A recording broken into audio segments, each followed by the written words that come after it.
Taste the Daily.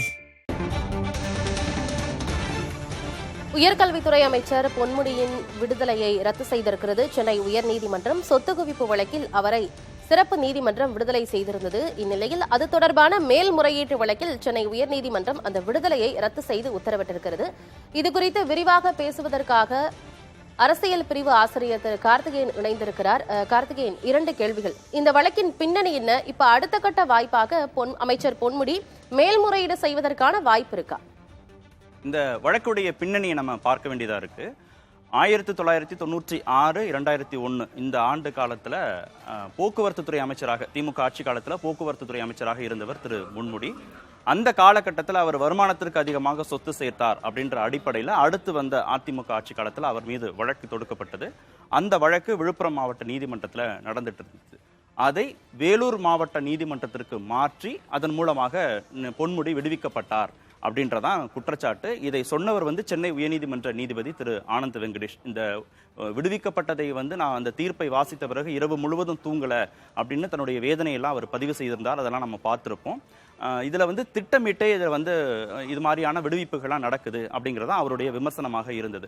அதற்கு வேலூர் மாவட்ட நீதிபதி திருமிகு வசந்தலீலா தன்னுடைய கண்டனத்தை பதிவு செஞ்சிருந்தாங்க. அதாவது சென்னை உயர்நீதிமன்ற உத்தரவின் அடிப்படையில தான் விழுப்புரத்திலிருந்து வேலூருக்கு இந்த வழக்கை மாத்துறாங்க. அந்த அடிப்படையில் நான் 40 நாட்கள் விசாரித்து நான் இந்த உத்தரவை பிறப்பித்திருக்கிறேன். அதனால 28 ஆண்டு கால என்னுடைய பணி நேர்மையை நீதிபதி ஆனந்த் வெங்கடேஷ் சந்தேகப்பட்டுட்டாரு அப்படின்றது அவங்களுடைய விமர்சனமாக இருந்தது. அது குறித்து அவர் தன்னுடைய கண்டனத்தை பதிவு செய்திருந்தார். அதற்கு பிறகு நீதிபதி ஆனந்த் வெங்கடேஷ் மதுரை உயர்நீதிமன்ற கிளைக்கு மாற்றப்பட்டு திரு நீதிபதி ஜெயச்சந்திரன் இந்த வழக்கின் விசாரணையை எடுத்துக்கிறார். அவர் பொறுப்பாக அவர் எடுத்துக்கிறார். அந்த அடிப்படையில் தான் தற்போது உத்தரவு பிறப்பிக்கப்பட்டிருக்கு. சொத்து குவிப்பு வழக்கிலிருந்து இவர் பொன்முடி விடுவிக்கப்பட்டது செல்லாது அப்படின்னு அதை ரத்து பண்ணியிருக்கிறாங்க சென்னை உயர்நீதிமன்றம். தண்டனை விவரங்கள் வரக்கூடிய 21ஆம் தேதி அறிவிக்கப்படும் அப்படின்னு சொல்லப்பட்டிருக்கு. செய்தி தொடர்பாளர் திமுகவிலிருந்து செய்தி தொடர்பாளர் வழக்கறிஞர் திரு சரவணன் இணைந்திருக்கார். சார் வணக்கம். சரவணன் சார் இணைப்பில் இருக்கீங்களா? ஓகே, மீண்டும் ஒரு இணைப்பில் வருகிற போது நம்ம பேசலாம். ரொம்ப முக்கியத்துவம் வாய்ந்த உத்தரவாக இதை நம்ம பார்க்கணும். ஏன்னா திரு பொன்முடி விடுவிக்கப்பட்டது, திரு தங்கம் தென்னரசு விடுவிக்கப்பட்டது, திருமிகு வளர்மதி அந்த வழக்கை எதிர்கொள்ளாமல் இருக்கிறது, இது மாதிரி தொடர்ந்து விமர்சனங்களை நீதிபதி ஆனந்த் வெங்கடேஷ் வச்சிருந்ததை நம்ம பார்த்தோம். எந்த அடிப்படையில் இந்த வழக்கின் விசாரணை நடக்குது, நீதிபதிகள் எந்த அடிப்படையில், எந்த சாட்சியங்கள் ஆவணங்கள் அடிப்படையில் இதை விசாரித்து இந்த மாதிரியான உத்தரவுகளை பிறப்பிக்கிறார்கள் அப்படின்ற சந்தேகத்தை நீதிபதி ஆனந்த் வெங்கடேஷ் பிறப்பிச்சிருந்து இதையெல்லாம் மீண்டும் விசாரணைக்கு எடுத்துக்கொள்ளணும், விசாரிக்கணும் அப்படின்றது அவருடைய முகாந்திரமாக இருந்தது.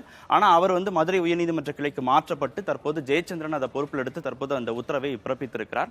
அரசியல் ரீதியாக பொன்முடிக்கு இது ஒரு மிக முக்கியமான ஒரு பின்னடைவாக நம்ம பார்க்க வேண்டியதா இருக்கு. ஏன்னா 2 ஆண்டுகளுக்கு மேலாக சொத்து குவிப்பு வழக்கில் தண்டனை பெற்றால் அவர் மீண்டும் தேர்தலில் போட்டியிட முடியாத ஒரு சூழல் நடக்கும்.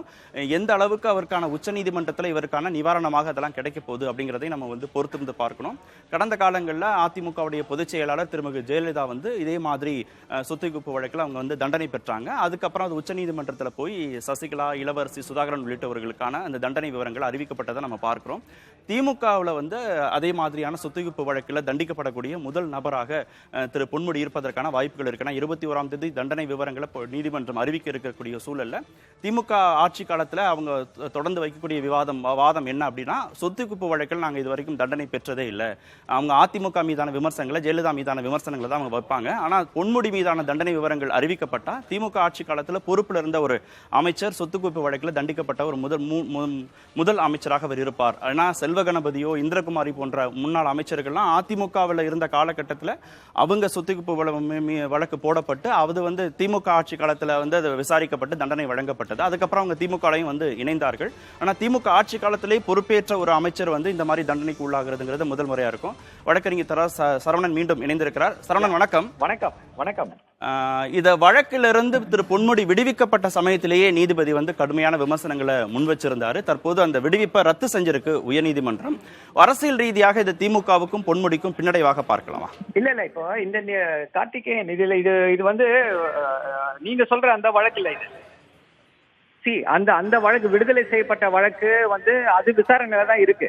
நீதிபதி ஆனந்த் வெங்கடேஷ் சொன்ன வழக்கு விசாரணையில தான் இருக்கு. இன்னும் அதுல தீர்ப்பு வரல. இது அது இல்லாம இன்னொரு வழக்கு.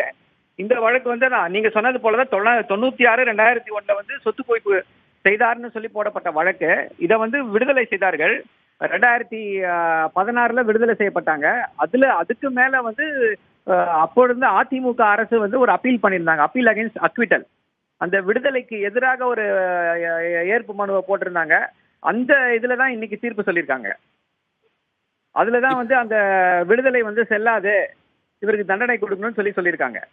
இந்த மாதிரி கீழ் நீதிமன்றங்கள் விடுவிக்கிறது அப்படிங்கறத வந்து ஒரு அரசியல் ரீதியாக ஒரு முடிச்சு போட்டு நீதிமன்றம் கடந்த முறைகள்லாம் வந்து கருத்து தெரிவிச்சிருந்தது. ஆமா, அதுல நீதிபதிகளே வந்து தங்களுடைய விமர்சனங்கள்லாம் பதிவு பண்ணியிருந்தாங்க. சாட்சியங்கள் அடிப்படையில தான் நாங்க விசாரிக்கிறோம்னு.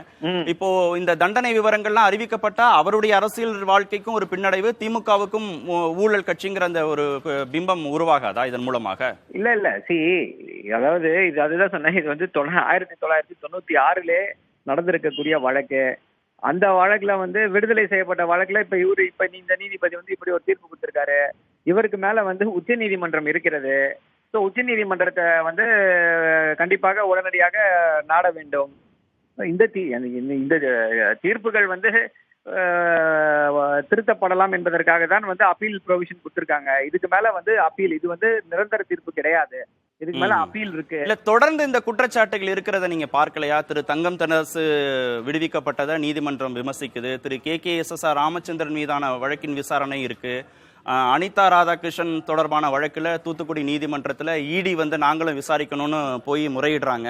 இந்த சொத்து குவிப்பு வழக்குங்கிறது திமுக மீதான விமர்சனங்களாக இப்ப சமீப நாட்கள்ல மாறி இருக்கிறத நீங்க பார்க்கலையா? சரி, அதுதான் சொல்றேன். திமுக அரசு வந்து இப்ப 2021 வந்து பதவியேற்ற பிறகு ஒரு சிறப்பான ஆட்சியை கொடுத்து கொண்டிருக்கிறது. இந்த ஆட்சி மீது இவர்களால எந்த குற்றத்தையும் சொல்ல முடியல, மக்கள் மத்தியில ஒரு இதை உருவாக்க முடியலன்னு உடனே இந்த பழைய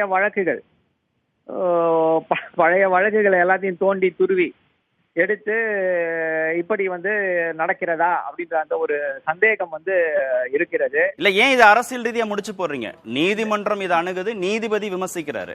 இல்ல அதுதான் சொல்றேன். நான் வந்து என்ன இந்த அடிப்படை எதற்காக இதை சொல்றோம் அப்படின்னா, எந்த அடிப்படையில வந்து இதை சொல்றோம் அப்படின்னா, இப்ப வந்து அதிமுக அமைச்சர்கள் மேல சொத்து குவிப்பு வழக்கு இருக்கு. அதற்கு மேல கவர்னர் வந்து நான் வந்து சாங்ஷன் கொடுக்க மாட்டேன் அப்படின்றாரு. அதிமுக அமைச்சர்கள் ஊழல் வழக்குகள் இருக்கு. அதற்கு மேல வந்து விசாரணை வந்து நடத்த முடியுமானா அங்கே வந்து தடை இருக்கிறது. ஸோ இது வந்து மக்கள் புரிந்து கொள்வார்கள். நம்ம என்ன சொல்றோம் சொல்லலன்றது டிஃபரெண்ட். பட் மக்கள் வந்து இதற்கு பின்னால் இருக்கக்கூடிய அரசியலை நன்கு புரிந்து கொள்வார்கள். இப்போ திரு பொன்முடி அவர்கள் வந்து பாத்தீங்க அப்படின்னா தொடர்ந்து ஆளுநர் மீது வந்து ஆளுநருடைய இதை வந்து கடுமையாக விமர்சித்து வந்தார். உடனடியாக அவருக்கு வந்து இடி வந்து சம்மன் கொடுக்குது. எப்போ 2010 ஏதோ பண்ணாருன்னு சொல்லிட்டு சம்மன் கொடுத்து விடிய அவரை வைத்து இது பண்ணாங்க. ஸோ அதாவது இதற்கு பின்னால் அரசியல் இல்லை அப்படின்னு சொல்லி சொன்னா தமிழ்நாட்டு மக்கள் ஏற்றுக்கொள்ள மாட்டார்கள். நீதிமன்ற நடவடிக்கைகளுக்கும் அரசியல் ரீதியான நடவடிக்கைகளுக்கும் தொடர்பு படுத்தி பார்க்கிறது நீதிமன்றத்தையே நம்ம சந்தேகப்படுற மாதிரி ஆயிடும். நான் வந்து இப்ப இந்த இடி நீங்க அடிப்படையில் ஒரு வழக்கறிஞர், நீங்களே இந்த குற்றச்சாட்டை பொதுவெளியில வைக்க கூடாது இல்லையா? கார்த்திகேயன், நான் வந்து நீதிமன்றங்கள் மேலோ எந்த விமர்சனத்தையும் வைக்கல. இதற்கு பின்னால அரசியல் இருக்கு. இடி அதுதான் சொன்னேன். திரு பொன்முடி அவர்கள் தொடர்ந்து ஆளுநரை வந்து விமர்சித்து வருகிறார். அப்ப இடி வந்து அவரை வந்து சமன் பண்ணுது. இப்போ இடி நடவடிக்கைகள் எல்லாம் வந்து சரியான நடவடிக்கைகள்னு சொல்றீங்களா? இடி நடவடிக்கைகள் எல்லாமே வந்து அரசியல் சாயம் பூசப்பட்ட நடவடிக்கைகள் தான். இப்போ இந்த தீர்ப்பை பத்தி கேட்டீங்கன்னா, இந்த தீர்ப்பு நிரந்தரமான தீர்ப்பு அல்ல. இந்த தீர்ப்புக்கு மேல வந்து ஏற்கனவே ஒரு நீதிபதி விடுதலை செய்திருக்கிறார். இப்போ இவர் தண்டனை கொடுத்திருக்காரு. இப்போ இதுக்கு மேல வந்து உச்ச நீதிமன்றம் இருக்கிறது. ஸோ உச்ச நீதிமன்றத்துல வந்து இது முடிவு செய்யப்படும். இப்ப இந்த பிரச்சாரங்கள் இந்த இதெல்லாம் பாத்தீங்க அப்படின்னா, இடி போய் நாங்க வந்து இந்த வழக்குல எங்களை இணைத்துக் கொள்ள வேண்டும் அப்படின்னு சொல்றதெல்லாம் வந்து இதுவரை நடக்காதது. இதற்கெல்லாம் என்ன காரணம் அப்படின்னா, எல்லாருக்குமே தெரியும், பாஜகவை இந்தியா முழுக்க எதிர்க்கக்கூடிய ஒரே கட்சி திமுக. அரசியல் இந்த 2024 தேர்தலில் வந்து ஒரு வலுவான கூட்டணி அமைப்பதில் வந்து முக்கிய பங்கு திமுக வகிக்கிறது. அதனால ஒரு பிம்பத்தை உருவாக்க வேண்டும். திமுக வந்து ஒரு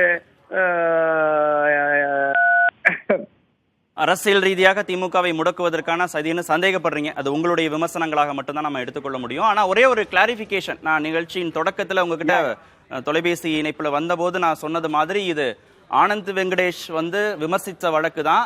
வசந்த் லீலா வந்து அவங்களுடைய உத்தரவு சார்ந்த வழக்கு தானே. இதுல என்ன அந்த வழக்கு இல்ல, இது ஆனந்த் வெங்கடேஷ் வழக்கு கிடையாது. அதுதான் சொல்றேன் மீண்டும். ஆனந்த் வெங்கடேஷ் அவர்கள் வந்து இப்போ இன்னொரு வழக்குல வந்து அவர் விடுதலை செய்யப்படுகிறார். 2023 விடுதலை செய்யப்படுகிறார். அந்த வழக்குல தான் எடுத்து இது பண்றாங்க. இது வந்து மிக பழைய வழக்கு. எங்களுடைய செய்தியாளர் கொடுத்த செய்திகளின் அடிப்படையில தான் அந்த வழக்கு சார்ந்த பின்னணிகளை நம்ம சொல்லியிருக்கோம். நாங்களும் அதை வந்து ஒப்பிட்டு பாத்துக்கிறோம். நன்றி திரு சரவணன், இணைப்பில் வந்து உங்களுக்கு கருத்துக்களை பதிவு செய்ததுக்கு. ஆனந்தி, இது அரசியல் ரீதியாக திமுகவுக்கும் பொன்முடிவுக்கும் ஒரு செட்பேக் தான் நம்ம பார்க்கணும். ஏன்னா அடுத்தடுத்த அமைச்சர்கள் மீதான விமர்சனங்களையுமே நீதிமன்றம் வச்சிருக்கு. பொன்முடி, KKSSR ராமச்சந்திரன் மீதான விமர்சனங்களையும் வச்சிருக்காங்க. அனிதா ராதாகிருஷ்ணன் தொடர்பான சொத்துக்குவிப்பு வழக்கு தூத்துக்குடி நீதிமன்றத்தில் நடந்துட்டு இருக்கு. இதுல தண்டனை விவரங்கள் அறிவிக்கப்படுகிற போது இது இன்னும் கூடுதல் முக்கியத்துவம் இந்த வழக்கு பெறலாம்.